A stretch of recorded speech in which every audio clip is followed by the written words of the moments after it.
안녕하십니까. 오늘 한국통신학회 신임교원 학술연구 세미나에 참여해주신 모든 분들께 감사의 말씀을 드립니다. 저는 오늘 1일 좌장을 맡게 된 부경대학교 이훈이라고 합니다. 네, 오늘 저희 이제 그 학술연구 세미나는 약 질의응답까지 합쳐서 1시간 정도 이제 소요가 될 것으로 예상을 하고 있고요. 참석해주신 분들께서는 이제 혹시 질문이 있으시면은 줌에 있는 Q&A 기능을 통해서 질문을 해주시면은 제가 이제 연사분의 발표가 끝나고 나서 제가 직접 이제 연사분께 그 질문들을 직접 여쭤보도록 하겠습니다. 네, 그럼 발표에 앞서서 제가 오늘 연사분을 간단하게 소개를 해보도록 하겠습니다. 네, 오늘 발표를 맡아주신 분은 경북대학교 백호기 교수님이시고요. 이제 2014년에 아주대학교 컴퓨터공학과에서 박사학위를 받으시고 그 후에 약 1년간 장위국방연구소에서 전임연구원으로 활동을 하시다가 그 후에 다시 아주대학교 국방디지털융합학과 강의교수로 재직을 하시고 그 뒤에 2021년 3월부터 경북대학교 컴퓨터학부의 조교수로 임용되셔서 근무를 하고 계십니다. 자, 오늘 발표 내용은 UAV 중계 전술 데이터 링크 설계를 위한 핵심 기술 소개라는 내용을 주제로 발표를 해주시겠습니다. 네, 오늘 발표자 백호기 교수님을 박수로 맞이하겠습니다. 아, 네, 감사합니다. 네. 아, 제가 화면 공유를 하면 되겠죠?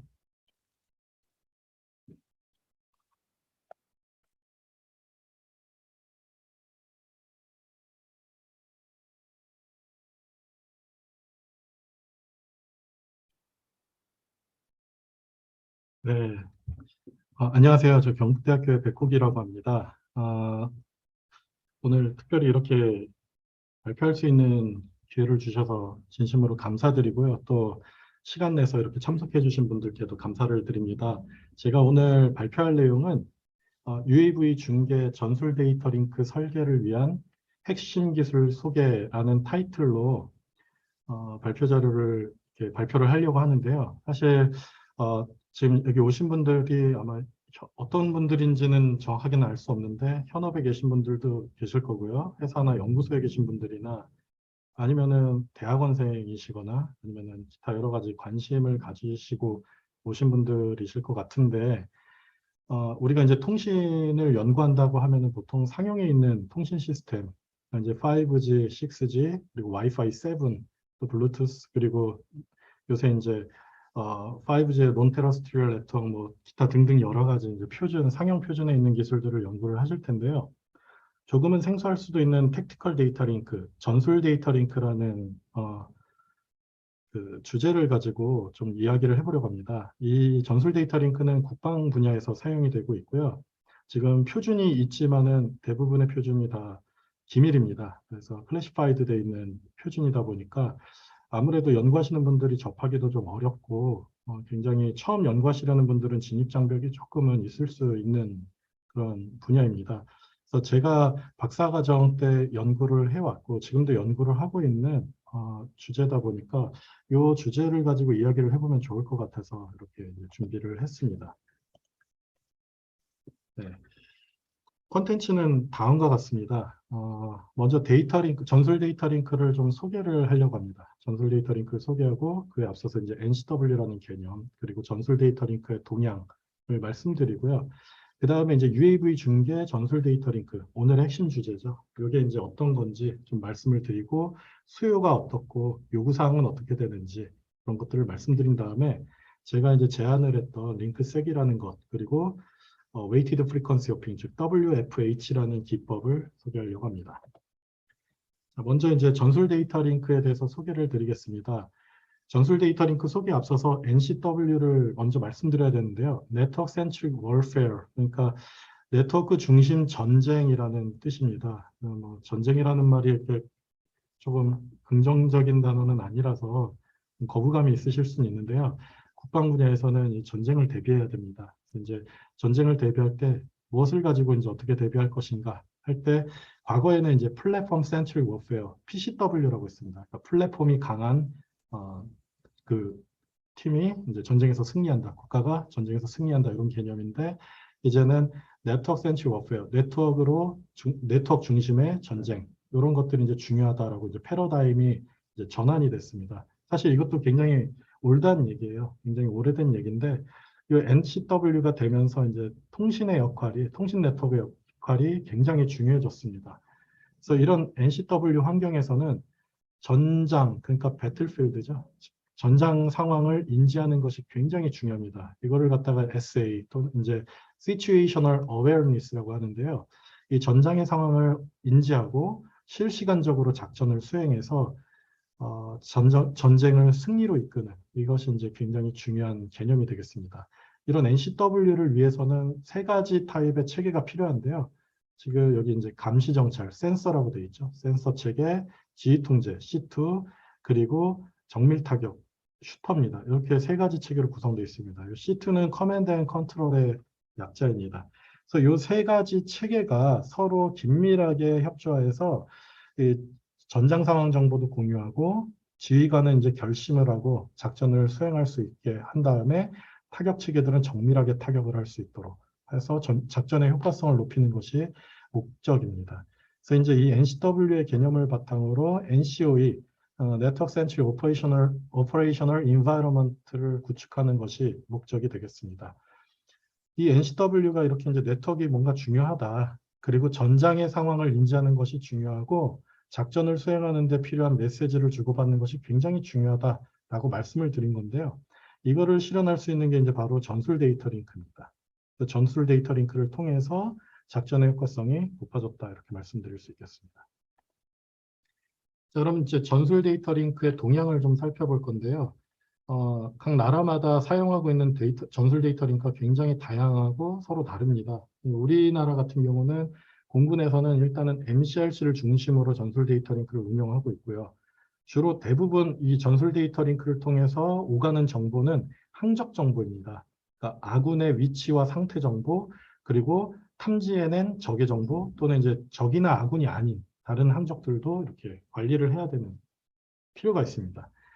그런 것들을 이제 데이터 링크를 통해서 교환을 한다고 보시면 될 것 같고요. 그리고 이제 뭐 링크 11B, RTDS, ATDL 뭐 이렇게 다양한, 제가 여기 써놓은 게 전부는 아닙니다. 더 많은 데이터 링크들이 있고, 해군에서는 이제 아무래도 함정을 중심으로 작전을 수행하다 보니까 라인 오브 사이트 보장이 잘 안 돼요. 그래서 이제 위성 중심으로 운영을 합니다. 그래서 이제 ISDL이라고 해서 위성 기반의 전술 데이터 링크, 그리고 링크 11, 링크 14 등등등 이런 다양한 데이터 링크들을 운영하고 있습니다. 요거를 다 하나씩 이게 설명드리긴 좀 어렵고 제가 이제 몇 가지만 추려왔는데요. 이제 링크 11 같은 경우는 해군에서 지금 주력으로 사용을 하고 있고요. 그리고 링크 16는 공군 중심으로 사용을 하고 있다 이렇게 생각하시면 되겠습니다. 근데 제가 앞서 슬라이드에서 해군은 ISDL을 핵심적인 역할로 이제 위성 기반으로 이렇게 사용하고 있다라고 했는데 이 링크 11 같은 경우는 연합용이라고 생각하시면 되겠습니다. 미군이랑 연합작전을 할 때는 미군과 연동될 수 있는 장비를 써야 되는데 그때 해군에서 사용하는 게 링크 11이고요. 공군의 경우는 우리 군 자체적으로도 그렇고 연합작전용으로도 그렇고 이 링크 16을 사용을 하고 있습니다. 근데 제가 이렇게 빨간 글씨를 해놓은 이유가 있겠죠. 이제 우리나라에서 주력으로 사용하고 있는 게 이제 이 링크 16, 그리고 해군은 ISDL과 링크 11인데 사실 지금 링크 11을 너무 오래돼서 링크 22로 이렇게 교체하는 작업을 진행하고 있습니다. 이런 것들이 이제 진행 중이다라는 걸 말씀드리고요. 그 밖에도 이제 육군에서 사용하고 있는 KVMF라는 체계도 있습니다. 근데 제가 이렇게 이제 전술 데이터 링크가 뭔지 그냥 거의 수박 겉핥기식으로만 말씀을 드렸는데요. 그 중에서도 이제 중심이 될 수 있는 링크 16을 좀 말씀드리려고 합니다. 왜냐하면은 제가 오늘 말씀드리려고 하는 궁극적인 거는 UAV 중계 전술 데이터 링크잖아요. 그러니까 이제 무인기를 가지고 작전에 운용할 때 전술 데이터 링크를 어떻게 설계해야 되는가, 이게 오늘의 이제 핵심 주제인데, 요걸 디자인하려다 보니까 공중 플랫폼이 사용하고 있는 이제 링크 16을 좀 말씀드려야 될 것 같습니다. 지금 링크 16은 그 커뮤니케이션 레인지가 300 노티컬 마일입니다. 이 단위도 좀 생소하실 수 있는데요. 킬로미터로 환산하면 556km 정도가 됩니다. 그러니까 이게 반경이라는 거예요. 한 홉의 반경이 556km. 그리고 채널도 51개 채널을 사용을 하고요. 채널 밴드위스는 3MHz인데 요 중요한 게 그냥 고정 주파수를 사용하는 게 아니라 이 51개 채널을 도약을 하면서 사용합니다. 그래서 초당 77,000번이라는 어마어마한 숫자의 도약률을 가지고 있고요. 그리고 전송 속도도 세 가지 옵션이 있는데 28.8kbps, 57.6kbps, 115.2kbps 이렇게 세 가지 전송 속도를 지원합니다. 근데 이 파라미터만 보면 상용에서 통신 연구하신 분들은 굉장히 이질감이 있는 파라미터일 거예요. 일단 레인지가 굉장히 깁니다. 그리고 주파수 도약이라는 시스템도 보신 적은 있겠지만 이렇게 도약률이 높은 시스템은 상용에서는 보기가 힘들죠. 그리고 전송 속도는 지금 5G, 6G를 논하는 굉장히 고속통신, 초고속통신을 이야기하고 있는 이 시기에 비해서는 굉장히 전송 속도가 떨어지죠. 자, 전술 데이터 링크는 전송 속도가 핵심이 아니고요. 사실은 보안성이나 이제 도청 그리고 또 적의 이제 재민 공격, 전자전 공격, 사이버전 공격 이런 것들을 견딜 수 있어야 됩니다. 그러다 보니까 그런 부분에 있어서 안정성을 강조하다 보니까 많은 부분이 오버헤드로 차지하게 돼서 이 할당되어 있는 주파수 대역 대비 전송 속도가 현저히 이렇게 낮은 이런 특징이 좀 있습니다. 이게 단점은 아니고요. 이제 그 보안이나 이런 것들을 유지하려다 보니까 이런 오버헤드가 좀 컸다 이렇게 이해하시면 될 것 같고요. 우측에 그림을 좀 보겠습니다. 이거는 이제 여기 요 그림 출처에서 따온 이 책인데요. 여기서 따온 그림인데 우리군 그림을 넣으려고 했더니 이게 또 좀 문제가 될 소지가 있어서 그거는 좀 하지 않았고요. 미국 걸로 조금 대체하다 보니까 책의 이름이나 이런 거는 좀 다를 수 있겠습니다. 근데 어찌됐든 얼추 비슷한 것 같아서 링크 16을 중심으로 이런 전투기나 여기 보시면 이제 조기 경보기 같은 레이더가 달려 있는 비행기입니다. 이런 것들을 이렇게 매달려서 제가 이걸로 좀 하겠습니다. 보시면은 이게 이제 전투기가 있고요. 여기 이제 이게 레이더가 달려 있거나 이제 조기 경보기들이 있는데 이게 이제 적의 항적들 꼭 적만 잡는 건 아니고요. 주변에 있는 뭔가 트랙들을 잡아냅니다. 그래서 데이터 링크를 통해서 이런 센서 체계들도 정보를 주고요. 이런 전투기들도 본인의 위치나 상태 정보를 주기적으로 업데이트하게 되어 있습니다. 그러니까 그런 체계가 이제 데이터 링크구나 이렇게 이해하시면 될 것 같고요. 그 예시로 이제 여기 이제 조기 경보기가 어떤 비행기를 잡아내면 비행기의 이제 미션 컴퓨터에 이제 여기 프로세서에서 터미널을 통해서 요 트랙을 전달을 하고요. 전달된 트랙이 전투기로도 가고 지상에 있는 지휘부로도 가는 이런 형태가 되겠습니다. 자, 그리고 이제 링크 16의 채널 구조는요. 51개의 채널을 사용하고 있다고 말씀드렸고요. 채널 빈디스는 3MHz다. 주파수 도약은 초당 77,000번을 도약하고 있다. 그러니까 주파수 51개를 가지고 초당 77,000번이 될 정도로 굉장히 빠르게 바꾸고 있는데요. 근데 사실 여기 주파수 대역에 이제 주파수가 어디 대역이 있다라고 이렇게 좀 명시가 돼 있었는데 그거는 좀 빼도록 하겠습니다. 빼는데 대충 그 발표상으로 말씀드리면은 한 960MHz부터 1200MHz 정도 대역을 사용하고 있다라고 이해하시면 되겠습니다. 그리고 이제 링크 16에서는 멀티넷을 지원을 합니다. 멀티넷이라는 단어가 좀 생소하실 수 있는데요. 주파수 도약을 하다 보니까 이게 하나의 채널이 이게 한 주파수가 아니잖아요. 그러다 보니까 주파수 도약 패턴 하나를 넷이라고 정의합니다.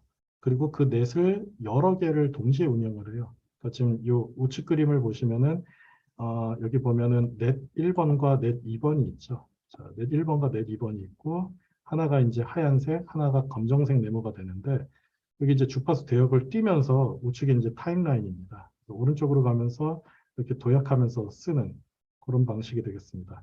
그래서 이 주파수 도약 패턴을 여러 개를 만들어 놓는데 일단은 기본적으로 128개의 넷을 미리 만들어 놓고 그 중에 일부를 할당해서 쓰는 방식으로 하고 있습니다. 당연한 얘기지만 51개 주파수로 128개 주파수 도약 패턴을 만들다 보니까 오소건널하지가 않아요. 도약 패턴 간의 충돌이 있습니다. 그래서 동시에 128개를 다 쓸 수는 없고요. 극히 제한적으로 사용하고 있다 이렇게 말씀드리겠습니다. 자, 그리고 이제 프레임 스트럭처, 이제 시간 측면에서 볼 필요가 있습니다. 아까는 이제 주파수 측면에서 봤고요. 시간 측면에서 보면은 하루를 112.5 에포크라는 단위로 이렇게 구성을 합니다. 그리고 1 에포크는 64개의 프레임이 됩니다. 그리고 한 프레임의 길이가 12초입니다.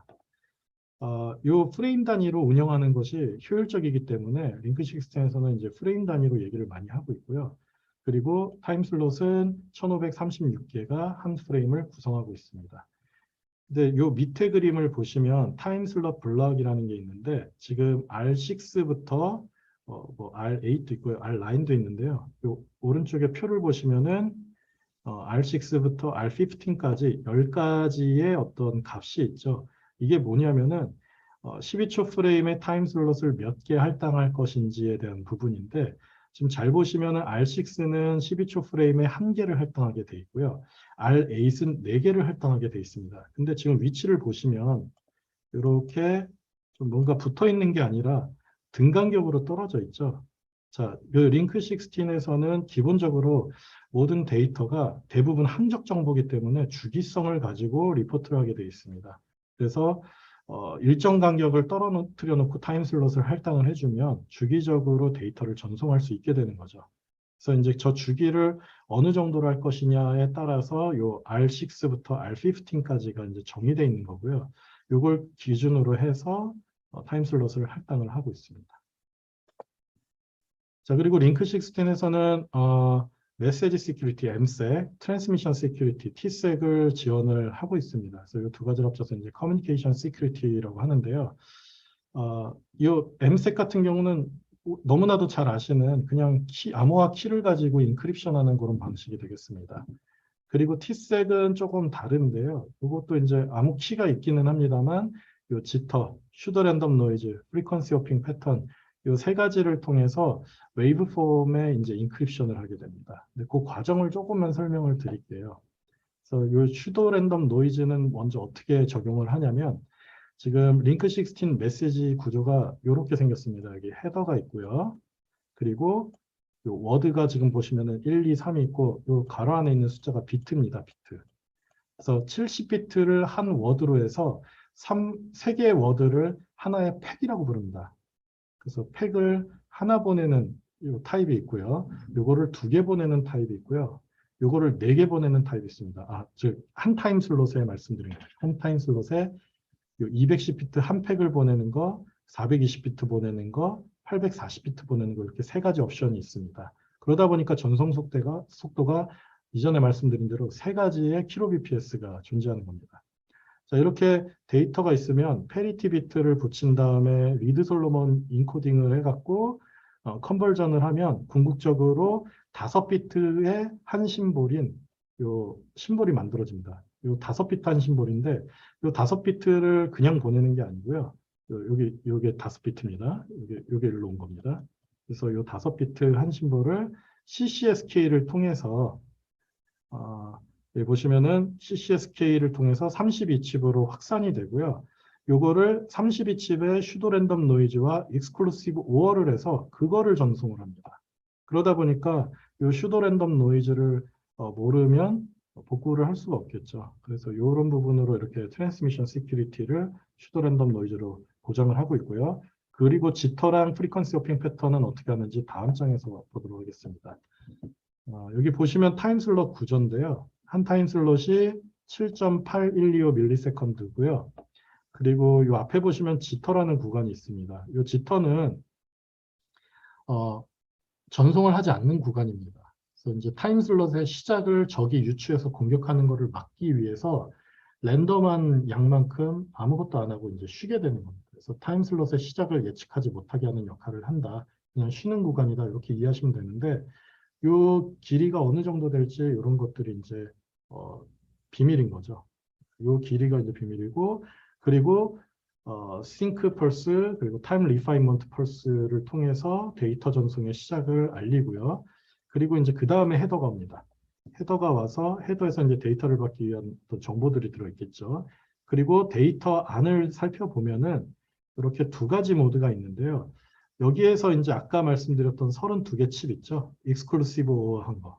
슈도 랜덤 노이즈랑 익스클루시브한 32칩이 하나의 주파수에서 6.4 마이크로 세컨드 동안 전송이 됩니다. 그리고 6.6 마이크로세컨드 동안 주파수를 바꾸는 그런 과정. 그러니까 여기는 이제 아이들 타임이 되는 거죠. 주파수 도약을 이런 식으로 하고 있어요. 그래서 13 마이크로세컨드에 32치씩 보내고 있습니다. 자, 근데 이제 요거를 보낼 때 한 번에 데이터를 한 번 보내고 그 다음 펄스에서는 다른 데이터를 보내는 방식은 싱글 펄스라고 하고요. 같은 데이터를 이렇게 두 번 보내는 경우가 있습니다. 그러니까 프리퀀시 1과 프리퀀시 2인데 같은 데이터를 이렇게 두 번 보내요.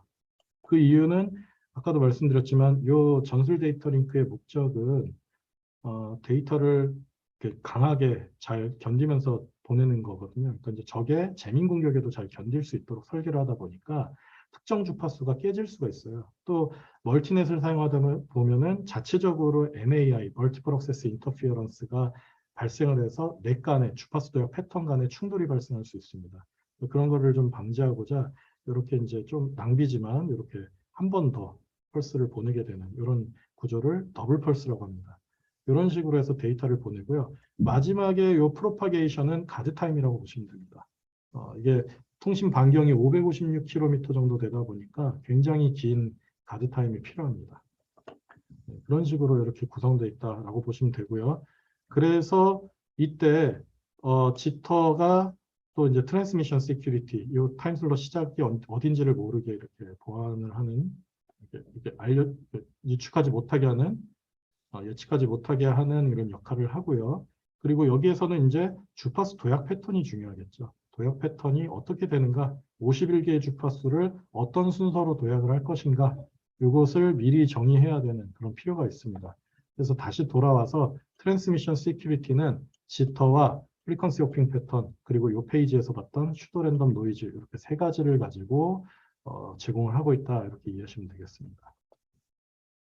자, 근데 이제 링크 16의 이제 네트워크 설계라는 중요한 프로세스가 있어요. 네트워크 설계는 뭐냐면 네트워크가 시작하기 전에 하는 사람들이 합니다. 그러니까 네트워크가 자동으로 이렇게 뭐 동적으로 할당해서 하는 게 아니고요. 조금은 원시적일 수 있는데 전문가들이 모여서 수행을 합니다. 그래서 작전 전문가, 기술 전문가라고 되어 있는데 사실은 저도 뭐 군에서 작전을 설계하고 한 사람은 아니기 때문에 이 과정에 대해서는 구체적으로는 알 수 없고요. 다만 제가 이제 말씀드릴 수 있는 거는 작전에 참여하는 노드, 종류랑 개수, 그리고 그 노드들이 데이터를 주고받아야 되는 어떤 요구사항들이 있습니다. 그런 것들이 다 정의되고 나면 앞서 봤던 M색과 T색을 결정할 수 있는 크립토 베리어블즈를 결정을 하고요. 그 다음에 그 과정에서 이제 주파수 도약 패턴도 이제 결정이 되겠죠. 그리고 타임 슬롯도 할당을 해주게 됩니다. 그때 이제 타임 슬롯 블럭이 있었죠. 그 주기성을 맞춰서 이렇게 띄워서 할당해줘야 되는 그 룰대로 요구사항에 맞게 적절한 위치로 타임 슬롯을 할당을 해주게 됩니다. 그리고 이제 데이터 길이도 여기 이제 one of the four packing strategy라고 했는데 그냥 자세하게 말씀드리긴 좀 곤란하니까 요 세 가지 데이터 길이가 있었잖아요. 210비트, 420비트, 840비트. 그러니까 팩을 하나 보낼 건지 두 개를 보낼 건지 네 개를 보낼 건지. 근데 이제 두 개를 보내는 방식이 두 가지가 있다 보니까 네 가지 패킹 전략이라고 돼 있는데 그 중에 하나를 선택하게 됩니다. 그리고 펄스 모드는 싱글 펄스로 할지 더블 펄스로 할지 이런 것들도 결정이 되게 됩니다. 근데 제가 이제 뒤에서 궁극적으로 말씀드릴 게 이제 요 프리퀀시 호핑 패턴이에요. 이때 이제 요 패턴을 어떻게 정의를 하는지가 굉장히 중요하다는 말씀을 좀 드리고 싶습니다. 이제 뒤에서 이걸 좀 따로 더 자세하게 다루도록 하겠습니다. 자, 그러면 전술 데이터 링크 국내 현황은 어떠하냐? 자, 아까 이제 말씀드린 게 이제 링크 11 그리고 22로 이제 개선하고 있다. 그리고 공구는 링크 16을 주로 사용하고 있다. 그래서 이제 링크 16을 중심으로 좀 많이 말씀을 드렸는데요. 지금 우리나라에서는 한국형 합동 전술 데이터 링크 체계 JTDLS라고 해서 요거를 개발 중에 있습니다. 그래서 이름은 이제 링크K 완성형이 되고요. 그리고 해군에서는 과거 이제 쓰고 있던 링크 11을 링크 22로 교체하는 작업을 진행 중에 있고요. 그리고 또 이제 무인 체계 UAV가 기존에는 감시 정찰 용도로만 사용을 했는데 이제는 전술 UAV 해갖고 이제 작전에 직접 참여를 하기도 하고 또는 이제 네트워크의 인프라를 제공하기에 굉장히 좋은 플랫폼이거든요. 그런 수요들이 일부 있어서 그런 무기체계 활용의 수요가 증가하고 있다. 이렇게 이제 말씀을 드리겠습니다. 자, 여기까지가 이제 전술 데이터 링크에 대한 얘기를 말씀을 드렸고요. 그러면 이제 UAV 중계 전술 데이터 링크로 조금 초점을 맞춰볼까 합니다.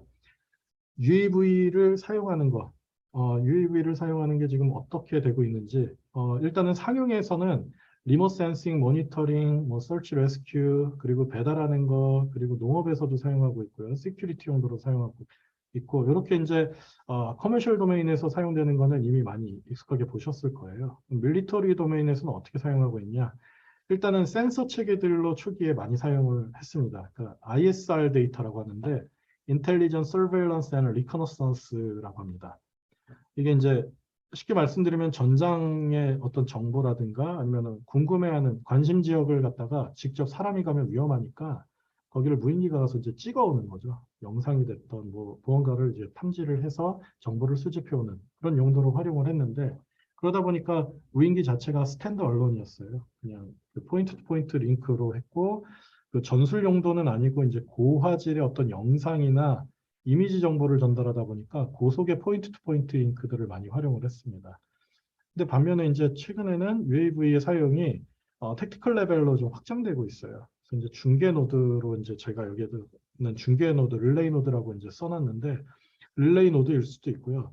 또는 이제 5G 표준에 우리 이동통신 5G 표준에 UAV 베이스 스테이션이라는 컨셉이 이제 표준에 들어있죠. 그런 개념을 국방에서도 좀 활용을 해서 통신 인프라로서의 역할을 할 수 있는 그런 레벨로 또 이제 연구가 진행 중에 있습니다. 그래서 UAV 중계 네트워크라 함은 모든 참여 노드가 UAV에 연결이 되어 있다. 근데 여기서 참여 노드는 대부분 이제 육군이라면 이제 지상 노드들이 될 것이고요. 뭐 해상일 수도 있는데 일단은 UAV에 다 연결이 돼 있어야 됩니다. 그리고 택티컬 인포메이션을 이제 공유할 수 있어야 되고요. 그리고 이 작전 지역이 이제 익스텐디드 되는 거죠. 확장이 되는 거고 그러므로 인해서 모든 참여 노드가 작전을 좀 더 효과적으로 수행할 수 있다. 이런 게 이제 UAV 릴레이 네트워크가 되겠고요. 그럼 이 UAV 릴레이 네트워크의 장점은 인프라가 없는 곳에서도 코스트 이펙티브하게 이제 효율적으로 저비용으로 뭔가 와이어리스 커넥티비티를 제공할 수 있다. 인프라일 수도 있고요. 릴레이 노드일 수도 있습니다. 그리고 또 빠르고 신속하게 쉽게 배치할 수 있다는 게 큰 장점이죠.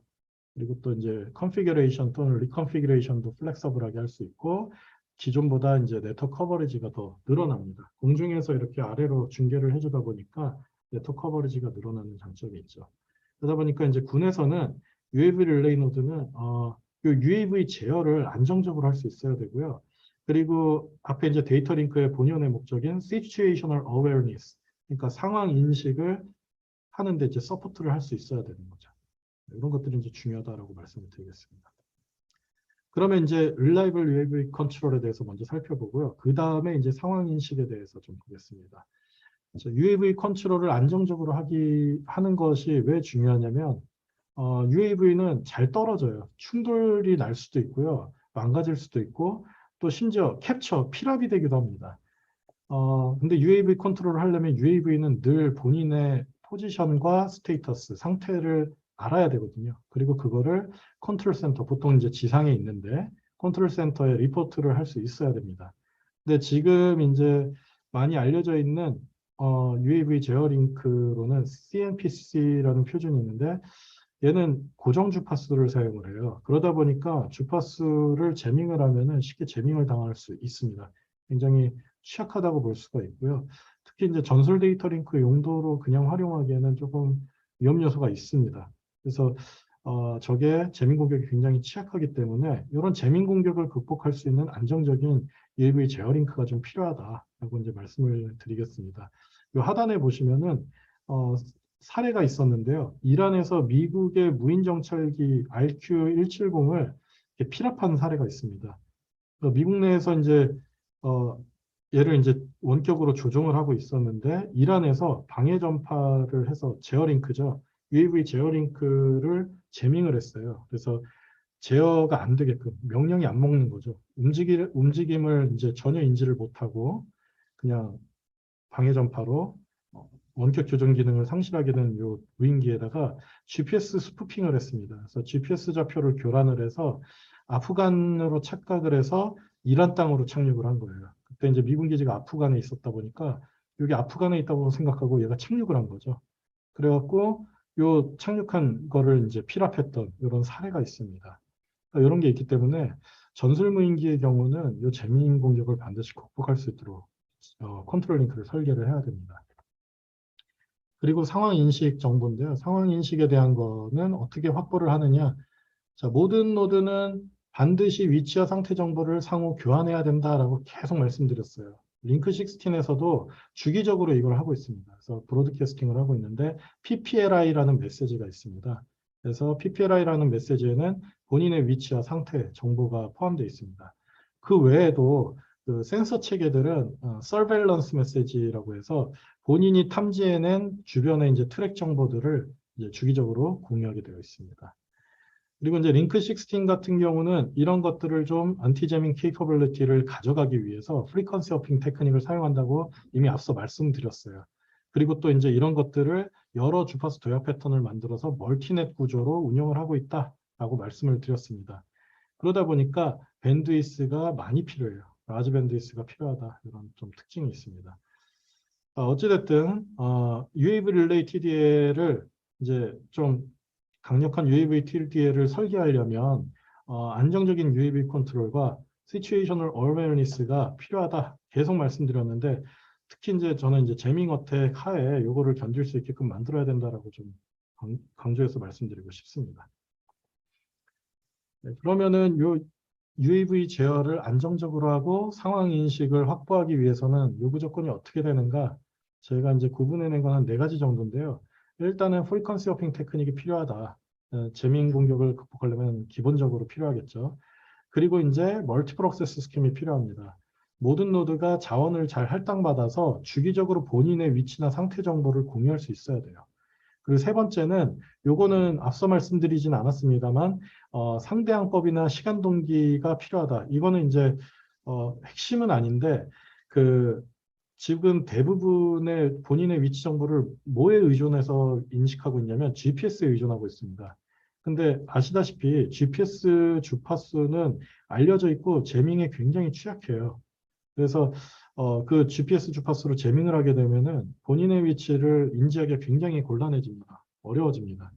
그래서 그럴 때 요거를 GPS에 의존하지 않고 위치를 인식할 수 있는 이런 상대항법 그리고 또 시간 동기 이런 것들이 이제 네트워크 운영할 때 필요하거든요. 이런 것들을 안정적으로 제공할 수 있는 시스템이 필요하고요.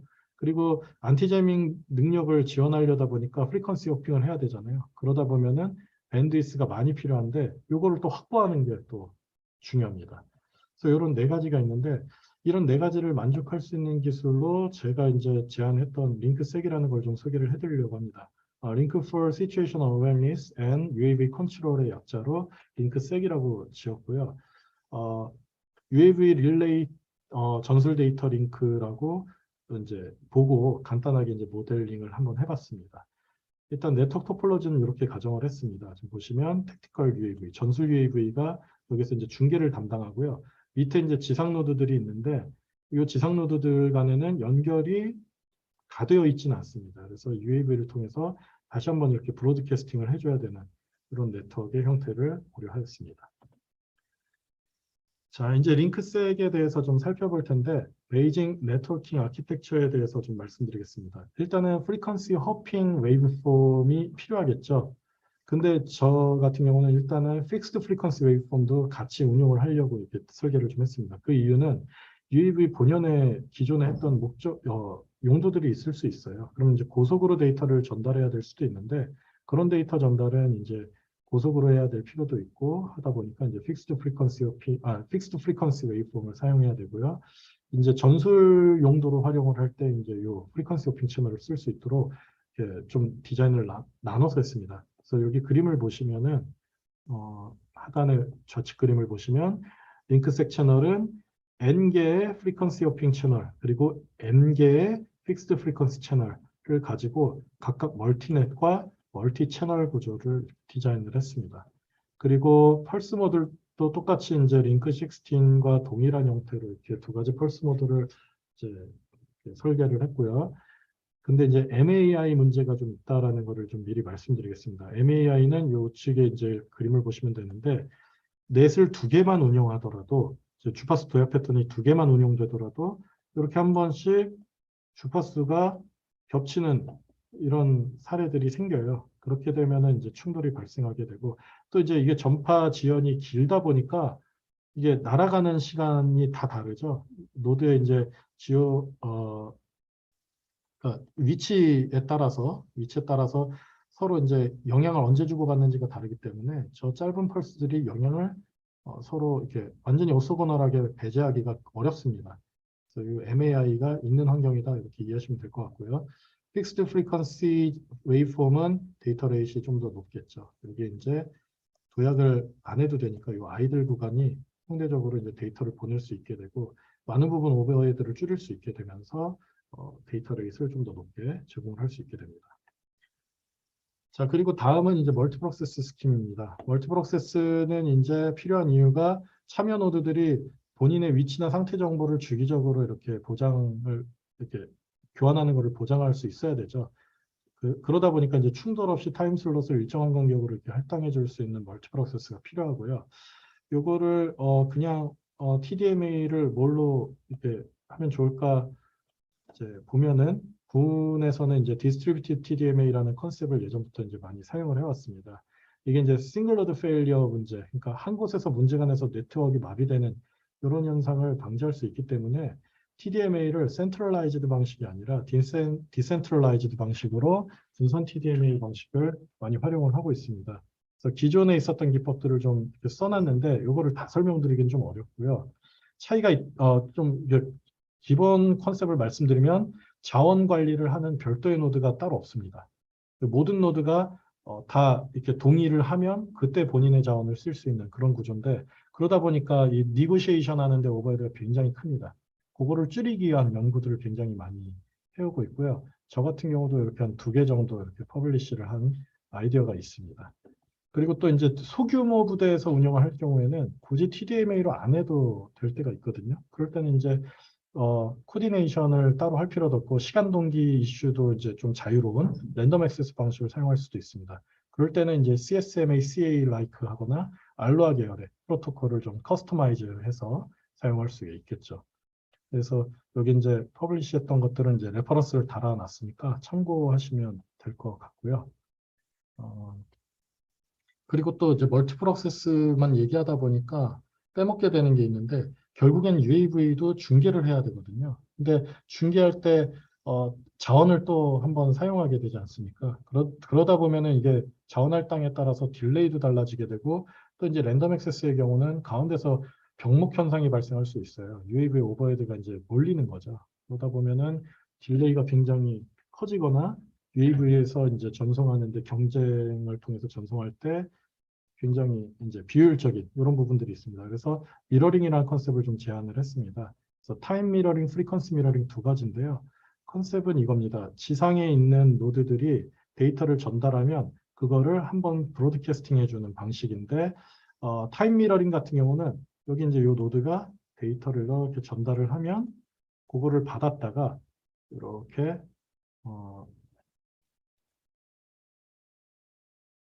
이렇게 바로 그거를 일정 시간 간격을 갖고 다시 이제 브로드캐스팅 해주는 이런 방식이 되겠습니다. 그래서 UAV 관점에서 타임 슬롯 스트럭처는 RX하고 쉬었다가 TX하고 가드 타임을 갖는 게 하나의 타임 슬롯으로 이렇게 디자인이 되는 겁니다. 그리고 이제 프리퀀시 미러링 같은 경우는 주파수를 2개를 사용을 합니다. 대신에 이제 굉장히 빠르게 전달을 할 수 있다는 특징이 있는데요.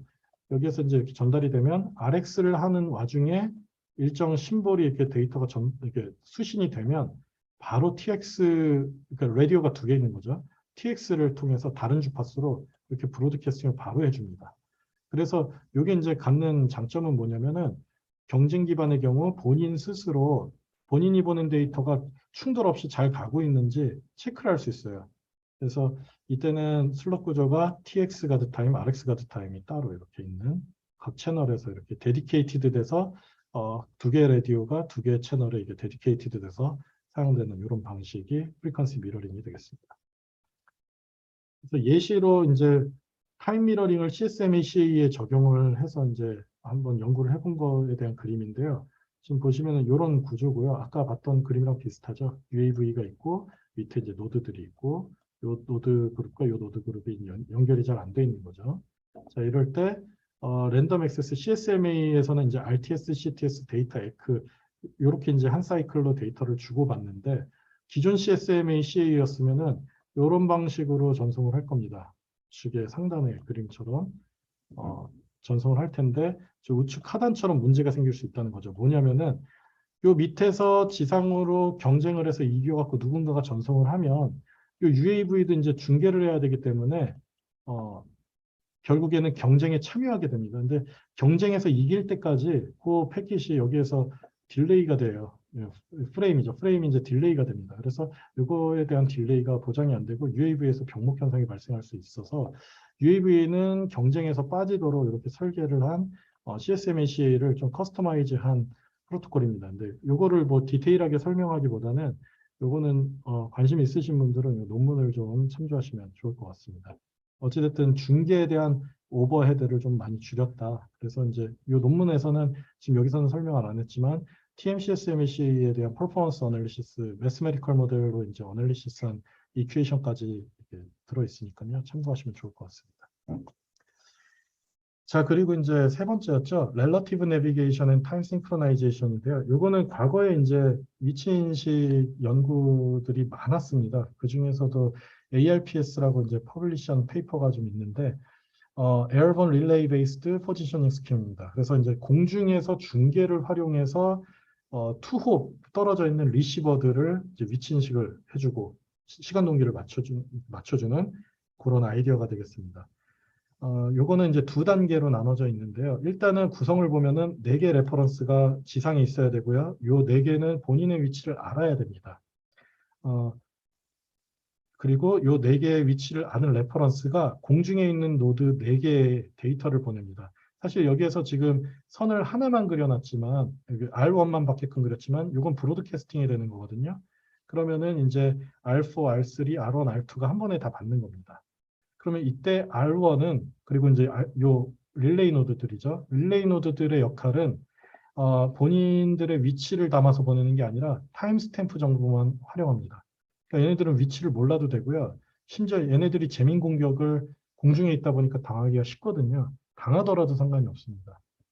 그렇게 되면 그렇게 받은 4개의 메시지를 4번을 보낸 겁니다. 이 빨간 선이 지금 하나만 그려져 있지만 2단계에서는 이 지상 레퍼런스로부터 신호가 하나씩 올 때마다 그대로 타임스탬프를 찍어서 이렇게 보내주는 이런 방식이 되겠습니다.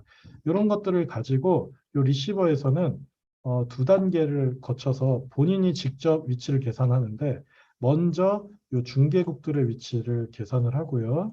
그 다음에 본인의 위치를 계산함으로써 궁극적으로 리시버는 스스로 본인의 위치를 계산을 합니다. 그리고 그 어떤 트랜스미션도 발생하지 않기 때문에 리시버들은 적지에 가더라도 사일런스 모드, 그러니까 아무것도 안 하고 수신만 하더라도 본인의 위치를 인지할 수 있고요.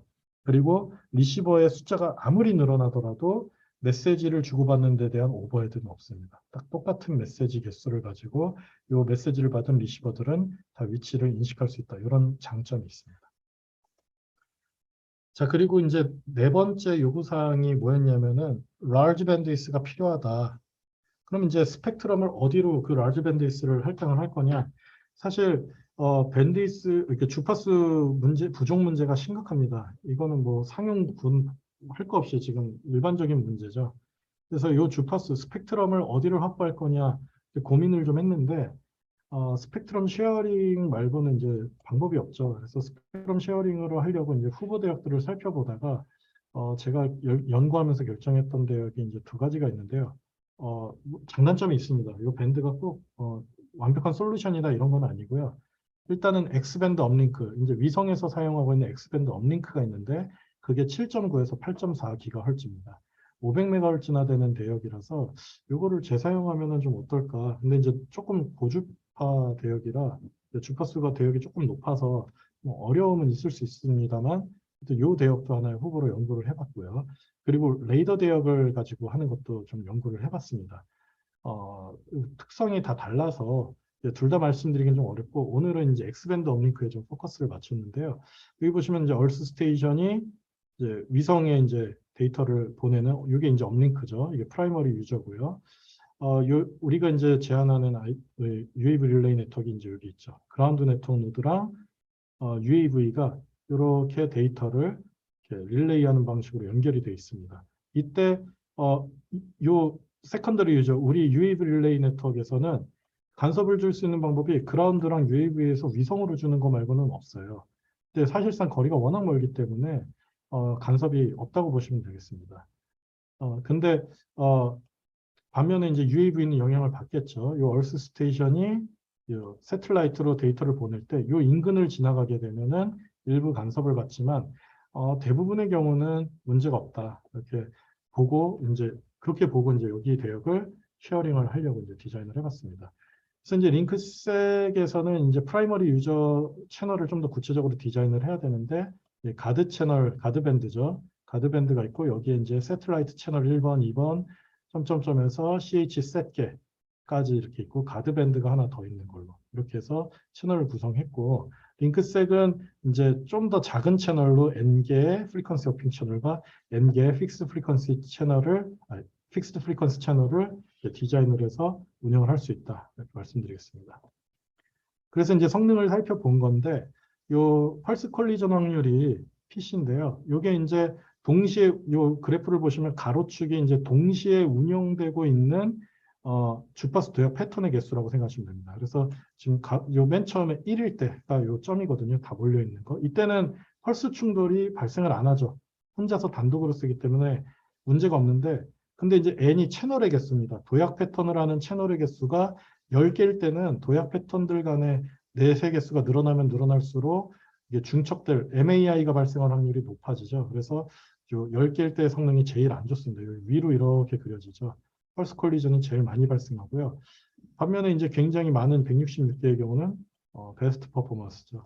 제일 좋은 성능을 보이고 있고요. 링크 16의 경우는 N이 51개일 때인데 이게 이제 요 다이아몬드 요게 되겠습니다. 그래서 이런 식으로 이제 그려지는데 제가 이제 마지막으로 말씀드릴 게 요거거든요. 요거까지 이제 간단하게 말씀을 드릴 건데요. 웨이티드 프리퀀시 호핑 기법을 좀 제안을 했습니다. 이거를 제안하게 된 계기는 앞서 말씀드린 거에서는 주파수 도약 패턴 어떻게 만들 것인지에 대한 관점은 별로 관심을 안 가졌어요. 그냥 채널 개수에 따른 펄스 콜리전만 봤거든요. 그러다 보니까 링크 16의 프리퀀시 호핑 방식이 51개 채널을 랜덤으로 뛰는 거거든요. 그러니까 이제 51개 채널을 랜덤으로 뛰다 보면 이제 유니폼 디스트리뷰션으로 51분의 1의 확률로 채널들이 이제 발생을 하게 되는데 과연 그게 스펙트럼 쉐어링 환경에서도 맞냐? 그게 아닐 거라는 거죠. 프라이머리 유저가 자원을 어떻게 쓰느냐에 따라 달라지지 않겠습니까? 프라이머리 유저의 간섭으로 인한 충돌도 있을 거고요. MAI도 있기 때문에 복합적인 문제가 있습니다. 그래서 PU를 조금 디테일하게 봤어요. 여기 이제 새틀라이트 채널이 비지인 경우랑 아이들인 경우가 있고요. 그 중에서 비지인 경우를 좀 살펴보면 여기 TDMA 형태로 되어 있습니다. 그래서 타임 슬롯을 쓰는 경우와 안 쓰는 경우가 있어요. 아이들 슬롯들이 꽤 있다는 거죠. 이 경우는 또 이제 영향을 안 줄 거죠. 안 주겠죠. 자, 그리고 이제 비지 슬롯의 경우는 비지 듀레이션과 아이들 듀레이션으로 이렇게 두 가지로 나눠지게 됩니다. 그래서 이 아이들 듀레이션이라 하면 이제 가드 타임이 되는 건데요. 그러니까 이제 이런 것들이 실제 우리 세컨더리 유저에서 사용을 할 때 UAV 릴레이 네트워크에서 사용할 때 비지 듀레이션에 속하면 펄스와 충돌이 나지만 아이들에 속한 경우 아이들 슬롯이나 아이들 듀레이션이나 아이들 채널 또는 가드 채널을 사용하게 되는 경우는 간섭이 발생을 안 하게 되죠. 그러니까 이제 그때는 MAI만 고려하면 되고요. 그런 식으로 했을 때 성능이 어떻게 되는지 그런 것들을 따져보면서 그 환경에 적합한 거를 하려다 보니까 이렇게 디자인이 됐습니다. 컨셉 자체는 굉장히 간단한데요. 요 링크색이라는 거는 이제 여기서는 픽스드 프리퀀시는 좀 배제하고 이제 프리퀀시 호핑 채널만 봤습니다. 그래서 가드 밴드가 있고요. 새틀라이트 채널이 똑같이 있는 상황입니다. 그 상황에서 전체를 감마개의 링크색 채널로 이렇게 이제 디자인을 했고요. 이 감마개 채널 중에서 아이들한 거랑 비지인 걸로 나눴어요. 아이들 채널이라 함은 이 가드 밴드에 속하거나 새틀라이트 채널 중에서 아이들 채널에 속한 것들 그거를 갖다가 감마 I라고 했고요. 개수가 감마 I입니다. 나머지는 감마 B가 되겠죠. 그래서 감마계의 채널은 감마가 I계의 아이들 채널과 감마 B의 BG 채널로 구성이 되겠죠. 그러면 이제 감마 B에 속한 애들을 너무 많이 패턴을 만들면 프라이머리 유저로 인한 간섭이 이제 펄스 충돌을 일으키겠죠.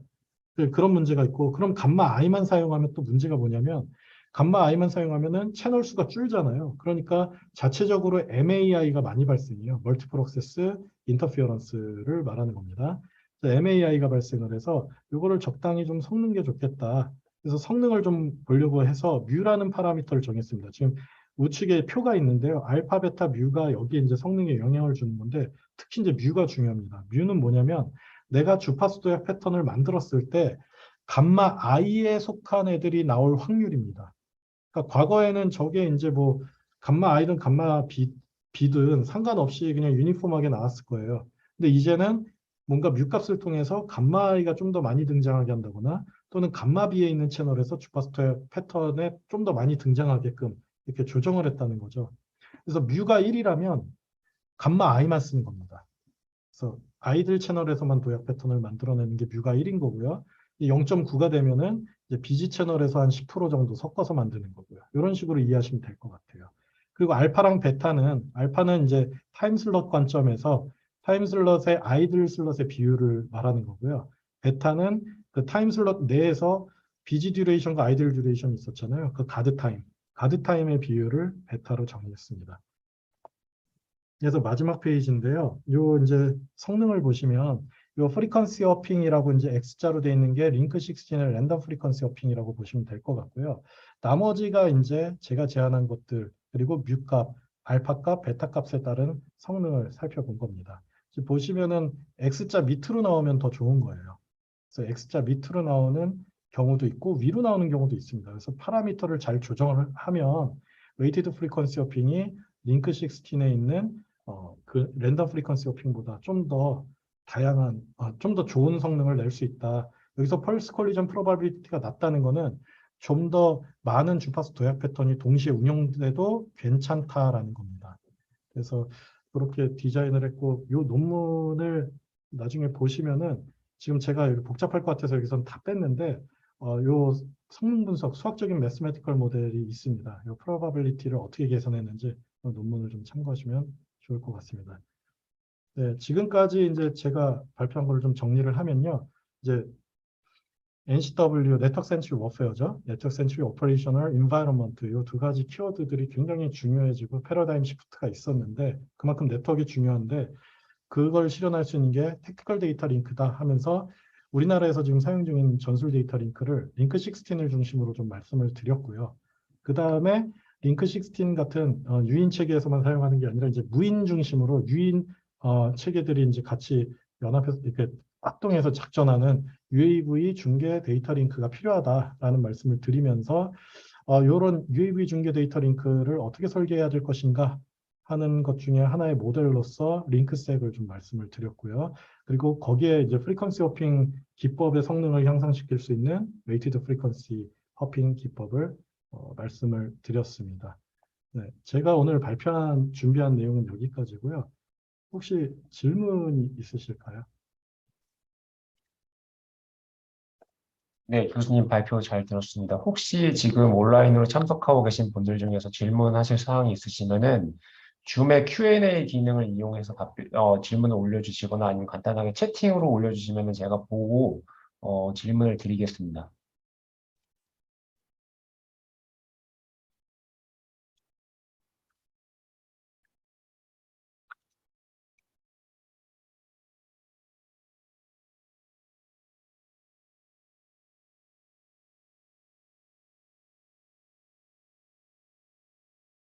아마도 질문을 수집하는데 좀 더 시간이 걸릴 것 같아서 제가 먼저 한 가지 질문을 드리면은 저는 사실 이 분야에 대해서 굉장히 문외한이라서 그냥 궁금증이 생겨서 이제 질문을 드리는 건데 이제 오늘 발표해 주신 내용을 보니까 이 UAV 릴레이 쪽에서 결국 저희가 이제 시큐리티를 달성하기 위해서 주로 먼저 하는 게 프리퀀시 호핑 기술을 많이 사용하시는 것 같은데 네. 그 이외에도 사실 그 피지컬 레이어 시큐리티 관점에서는 빔포밍이라던가 아티피셜 노이즈라던가 이런 것들을 최근에 이론적으로 많이 연구가 되어가고 있는데 네. 혹시 그런 것들도 현재 이제 고려하고 계시는 그런 시스템에서 혹시 사용된 바가 있는지 좀 아, 궁금합니다. 네네.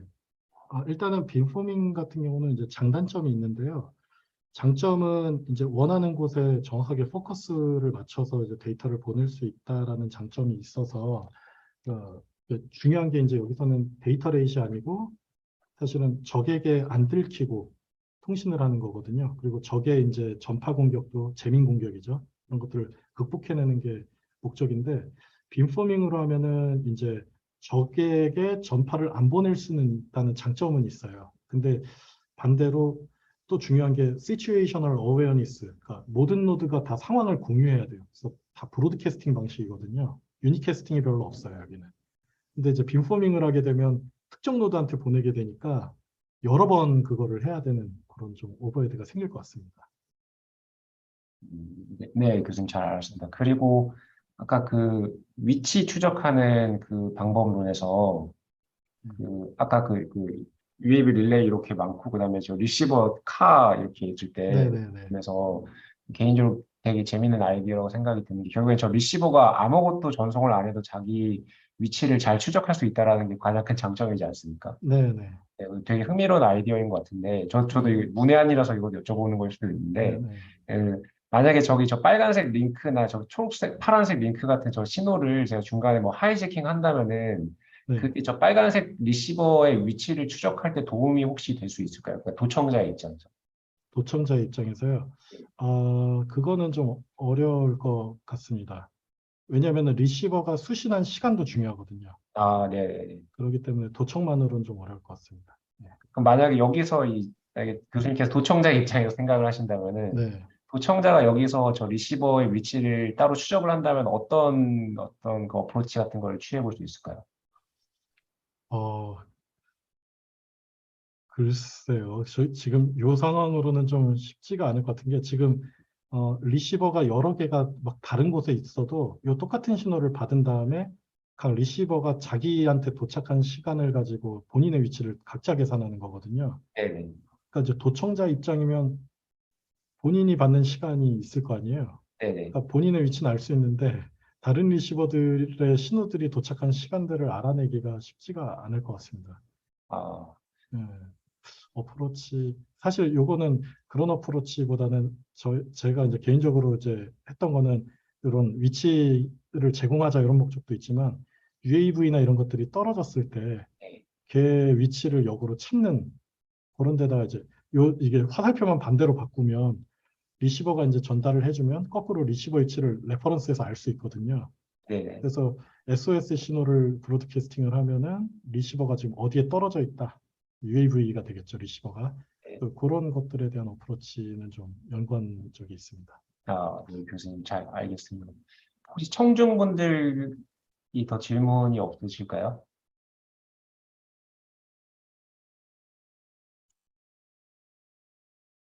어, 네, 아마도 청중분들에서는 더 이제 질문이 없으실 것 같아가지고 이제 시간도 다 된 것 같아서 오늘 그 발표는 여기서 마쳐도 될 것 같습니다. 네, 다시 한번 오늘 좋은 강연 해주신 백호희 교수님께 감사의 인사를 드리겠습니다. 네, 교수님 감사합니다. 감사합니다.